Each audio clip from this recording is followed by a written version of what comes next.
I'm Manouk Akopyan. Thank you for tuning in, and thank you to our partners, personal injury attorney Nelson Gevorkyan. We got Callum Walsh at the Wild Card Gym here in Los Angeles, California, getting ready for another big St. Patrick's Day card in New York. Seems like this is your official holiday, right? Just like Canelo has Cinco de Mayo, you have St. Patrick's Day. How is it like to just headline an event on your holiday? Yes, it's the perfect day to fight for an Irish fighter. You know, it's especially in New York. You know, New York is like a second home for me. It's like going back to Ireland. You know, but it's bigger buildings, I suppose. But yeah, you know, to headline a show like this, it's the biggest Irish card in New York history. You know, the fights that we're putting on is crazy. You know, we've some very good fights, all Irish talent. You know, and to be the one headlining it, I'm very grateful for the opportunity. I'm very grateful for everybody that has given me this opportunity, and especially Mazes Bergard, you know, for letting us in there on a Sunday to put on a show, you know. So yeah, I'm looking forward to it. You're coming off of obviously a great homecoming in Ireland last year in September. What was that entire experience like, just getting the red carpet treatment from the likes of Dana White, Connor, everyone, Tom, just rolling everyone out there for you?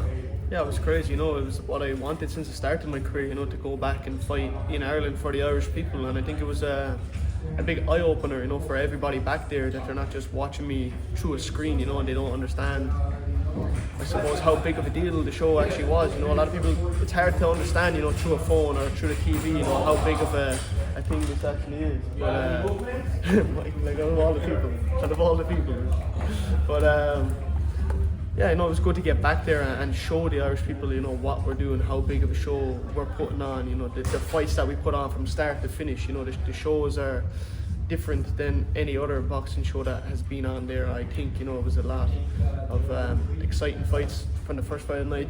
To me, the whole card was stacked, you know. It was, and I think it was good for the Irish people to see, you know, like what we're doing, because we had Dana there, you know, Freddie Roach, you know, all these people in the Tree Arena that night. And when I got the knockout, you could tell the atmosphere was carried through. You know, sometimes with these boxing shows, like, they have prospects fighting someone that has 700 losses, you know what I mean? Like a fellow that's going to just lie down for some money, you know what I mean? So it's like the fans are not engaged, you know, they don't care. They're just like, oh, this guy's going to win. You can tell when they walk into the ring who's going to win, you know what I mean? When we put on fights, even from the first fight of the night, you're thinking this guy's going to win, but this other guy looks good too, you know what I mean? It's not, he doesn't come in here with his shoes falling off or whatever, you know what I mean? He looks like he's there to fight, you know? And that's the main thing. The fans, you could see from the start of the night, the fans were going crazy. The whole way through, there was good, exciting fights, and the fans were engaged the whole time. You know, they weren't sitting there waiting for me to come out, you know. By the time I got out, they were after seeing how many good fights, and now they're looking forward to me, you know. And you could tell when I walked out, everybody was singing, everybody was standing up, and when I won, everybody was throwing their drinks, you know what I mean? It was raining in there. So I think that's why it was good to get back there, you know, and show the people what we were doing. And I think coming from that, going to New York, you know, carrying over a massive Irish card, like we even have a rematch from that on in New York, you know. So I think it's going to be a packed house that night, you know, with Irish people after seeing the quality of the show that we put on, you know. Right. In that fight, you stopped Ranowski. Now you're facing Dean Sutherland. How would you assess the quality of your opponents? Do you feel like you want to get bigger bites at the apple at this point? I definitely know if I keep knocking them out in 2 rounds, you know, you're going to have no other choice but to give me tougher opponents. And I think this is a tougher opponent, you know, what it should be. On paper it is, you know. So coming off 2 second round knockouts, and if I make this one look easy, you don't have any other choice but to give me a big name, you know, or a bigger name, you know. So we'll see how it goes, you know, and I'm definitely heading in the right direction. Do you consider yourself the face of Irish boxing at this point? No, not really, no. I'm still working on it. I know Katie Taylor's probably the face of Irish boxing out there. Mm-hmm. Yeah, she's put on some big fights, you know, and there's a couple other names around too, you know, but I'm definitely headed in the right direction. Absolutely. What would you say is going to be the biggest component for your breakout? What do you think needs to happen at this point? I just need to keep winning fights, you know, and keep climbing the rankings, and get a title shot and perform and bring the world title back there. You know, that would be a real thing for me. You know, at the moment looks like I've done a lot, but I've done nothing really. You know, I don't have the world title, so until I have that, I'm gonna keep trying to break out. Do you think with TKO getting into boxing, that might be the breakout opportunity for you? I will see. You know, I don't have any idea what's going on. You know, they don't tell me plans. You know, Dana doesn't talk to me about plans like that, or you know, Tom, anybody. They don't say anything to me. You know, they just tell me when and where to fight, and if that's going to be my next fight, if that's the path I'm going to take. You know, I have full 100% confidence in my team. You know, I trust everybody on my team. My team is small. You know, I have a very good personal relationship with everybody on my team, so I trust them, and if that's the route they want to take me, that's the route I'll go. How exciting is that, just to be perhaps one of the key players from a fighter standpoint, if this TKO league gets up and running?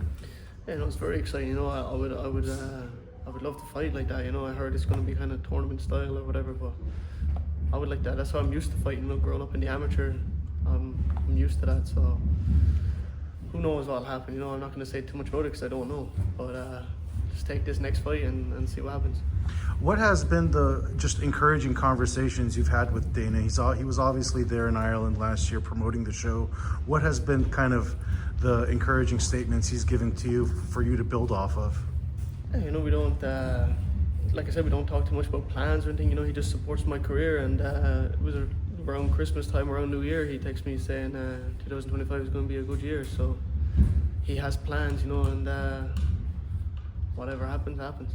What do you think a perfect 2025 looks like after March 16? Just keep fighting, stay undefeated, and keep playing the rankings. You're ranked by two of the sanctioning bodies in the top 6. Have there been any conversations with the bigger and better opponents at some time in 2025? Who knows? I just fight the man that's in front of me. That's it. You know, if it is going to be one of them, it'll be one of them, and I'll be there to fight. And I don't care. You know, anybody. Last time we talked, you said you're the best 154 pounder on the planet right now, but there are champions out there. There are #1 contenders. Who would you say is the king of the division right now outside of you? No idea. I'll have to fight him and see. You know, I don't have a clue. You know, you can't talk about fellas if you haven't fought him. You know, so I don't know if I can beat him, or he doesn't know if he can beat me. You might think you can, but you don't know until you fight. You know, so a fight is very different than thinking you can beat somebody. You know, there's different factors involved. You know, whether you had a good camp, whether you're really confident in your ability, whether you can take a punch, whether there's a million things that come into play. You know, so the only way you know is by fighting. So I can't really talk about that. With there's guys like Sebastian Fundora, Bakram Murtazaliev.